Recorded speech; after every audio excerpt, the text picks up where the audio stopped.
All right, guys, how's it going? So I have got quite a few things that I want to talk to you about, and I'm going to try and do the videos as quickly as possible to save you time.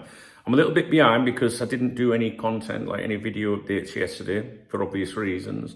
Yeah, I did upload a video yesterday explaining that, and I think you understand anyway, really. The comments were really nice on that video. If you're going to do one thing today, go and look at the comments on the video titled "We Go Again Tomorrow," which is the last upload, and you'll see how amazing our supporters are and the people around here, right? So really good. I'm not going to focus too much on that today, guys. I want to try and get back on track with things, really. So there was yesterday morning, I actually went to the cafe and researched, read the Spanish football dailies and everything for you, but it just didn't feel right during the day to make videos about transfers and things like that. Today we're going for it. So I'm going to speak to you about some stuff that was in the papers yesterday. So you might have already heard these things, from the Twitter twats and things like that. But I still want to go over things with you. So what I would have told you about yesterday was an article that was to do with Barca's finances. And it said here that Barca expects to earn 335 million euros from VIP seating. And basically it was talking about that they'd already sold over 3,700 VIP seats, from which Joan Laporta's board expects to generate more than 335 million euros in revenue. I don't think I need to go over all this, to be honest with you. But basically it's to do with Barcelona getting their finances in order. And I can't remember because I'm a bit thrown off the last few days.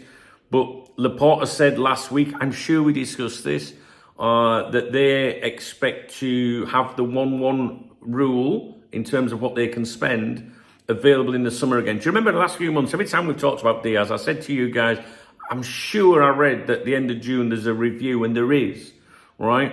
So basically what we're seeing from the Spanish media at the moment is that Barcelona are getting all this, the shit together, really, in terms of financing. And Laporta did say the end of June there is that review, and Barcelona expects that they will be able to do business in the summer, which means they will go for Luis Díaz. And I'm very adamant with that. I really do believe that they're going to do that. So what I will tell you today regarding that, so yesterday the bit I would have said to you was all, the banging on about having the money in order and all that. Today is something else. Luis Díaz is back in Sport again, and Sport is the pro-Barcelona newspaper, right? And it's interesting, this. It says, the headline today is Luis Díaz take note of Rafinha. And basically this says Rafinha set the example. He started doing so even before fulfilling his childhood dream. He always wanted to follow in footsteps of his idol and fellow countryman Ronaldinho by signing for Barcelona on the 15th of July 2022. In the months leading up to the transfer agreement between his then club Leeds United and Barca, the Brazilian stubbornly rejected all offers he received, including from Chelsea and Liverpool, to wait for the Catalan club until the very end. Leeds even reached an agreement with Chelsea officially, announcing a club statement, but they never came to terms with the player. And so in the summer of the famous something, I don't know what that means, Barca signed him at market value, 57 million euros. 3 years later, his performances have been of Ballon d'Or calibre. Now, 3 years after Rafinha's arrival, Barca are once again considering the signing of a Premier League player, Luis Díaz. Talks about his price tag, 85 million euros is apparently what Liverpool want. That figure's been reported here now quite a bit, right? So Liverpool apparently want 85 million euros. And he already knows that Barca won't know until mid-July whether they can move ahead with the key signing of the summer. One that Deco, that's the sporting director at Barca, and Hansi Flick see as a major upgrade for the treble-winning squad. His contract with Liverpool runs until 2027. This again is a repeat of this was reported last week, I'm sure, that Barcelona, the opinion was that Luis Díaz is going to have to be patient. He's going to have to sit tight, all right? Not sign a new deal with Liverpool. The player understands he's going to have to wait. And it becomes a little bit tricky for Luis Díaz because Liverpool, I think Liverpool want to sell him, right, to Barcelona. I think they want to do that. I think that was part of the plan with Darwin Núñez, using that money to, fund a significant purchase, right? But Liverpool at the same time can't allow him to drag his contract down too far and kick, because if the Barca thing falls through, he's going to have less time on his contract. So what you've got a situation where Liverpool are like, right, we're willing to do business with Barcelona. You obviously want to go there. They want you, blah, blah, blah. That's fine. All right, let's do it. But if Barca don't get that 1-1 status, he's then still at Liverpool, and Liverpool in a situation where he's not renewed his contract, right? So he's trying to drag this out as much as possible. And I do think that what we're going to see from the LFC clique of journalists, the ones that are not as important as Ornstein and Joyce, I think the club will use them to put out this line over the coming weeks that he's not for sale, even though he is. Do you know what I'm saying? Because think about it, Liverpool are in a strong position, right? They know he wants to go to Barcelona. They know Barcelona want him. So you're not going to just turn around and go, yeah, right, give us that then. They're going to go, no, he's not for sale. You're not having him, right? Do you know what I mean? There's going to be some of that played out, I think. Let's continue with the article. On the table, he has an offer for a renewal offer for 2 additional years that significantly increases his current salary of approximately 3.5 million a year, according to English media. That offer's been on the table since November last year, I think. And you might be saying to yourself, well, hang on, don't you just said that they're happy to sell him? Why would they want him to extend? Because what if it falls through, all right? Back in, with what's going on with Barca's finances, you can't just sit there and plan as the club and say, well, we're going to sell him to Barca, because it might not happen, right? So Liverpool have still got to protect themselves. So he's got this renewal offer on the table, increases his current salary of approximately 3.5 million a year, euros, according to the English media. For now, Díaz has postponed negotiations until after the Club World Cup, where oddly, neither Liverpool or Barca are participating. Rafinha clashed with Leeds officials when Barca's initial offer was far below the club's expectations, but if it hadn't been for his firm stance and commitment, he would never have ended up there, basically. This is important. Stay with me. If Barca has the salary space and financial fair play margin to make a move for Luis Díaz, then he'll have to push hard. This is sorry, push hard, no did he?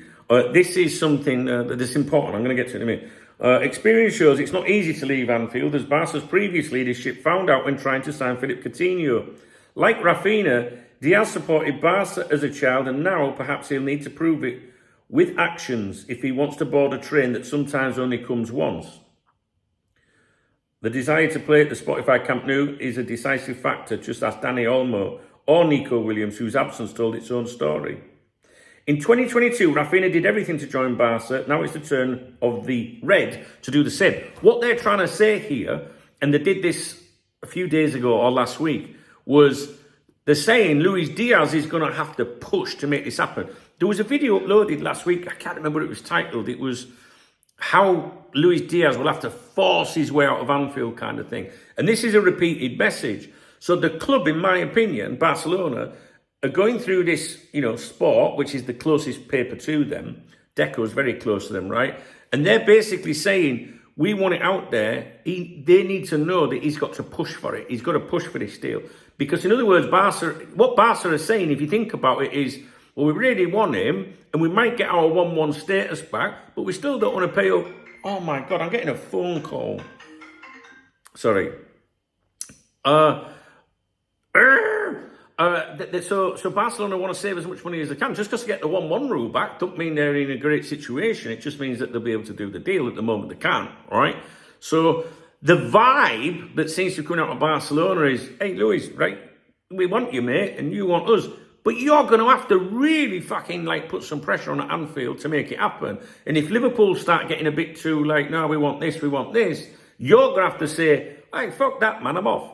Basically, like what happened with Rafinha. Does that make sense? Not a very good video. It's my first video since, and I'm getting disturbed by phone calls and shit like that. So I'm just trying to catch up with things a bit, guys. I'm not really sure what the purpose of this video is, really. The purpose of this video is to say Barcelona are putting out articles through the Barcelona media saying they've got the finances, everything's going to plan, we should get our 1-1 status back, we should be able to go for Luis Díaz in the summer. But in repeated articles in the last week or so, it's been he needs to apply pressure on Liverpool. In other words, force it out, force the deal to happen. All right, I'm going to leave it with you. I want to rattle on because I've got so many other things I need to speak to you. All right, guys. I might be live on here at 1 o'clock UK this afternoon. I'm not sure. I can't schedule it yet because I've got to go out and do some things. So check here at 1. If I'm not here at 1 today, then 1 tomorrow. All right, tomorrow afternoon. But yeah, all right. I'm sorry if the video's pants. But yeah, basically the message is Barcelona saying you're going to have to fucking put some pressure on Liverpool to make the deal happen. All right, guys. Cheers. Well, hang on a minute. Thumbs up the video. See, I'm definitely off form. Thumbs up the video. Drop me a comment if you want to buy me a coffee or a beer. Hit the super thanks button. The love out under the video. You know how it works. Yeah, once again, thanks for the lovely comments on the videos yesterday. The video I uploaded yesterday. I'm exceptionally proud, of you guys. And what I mean by that is not comments to me, just by comments about the whole thing. Do you know what I mean? I'm exceptionally proud to be a Liverpool fan. Cheers, guys.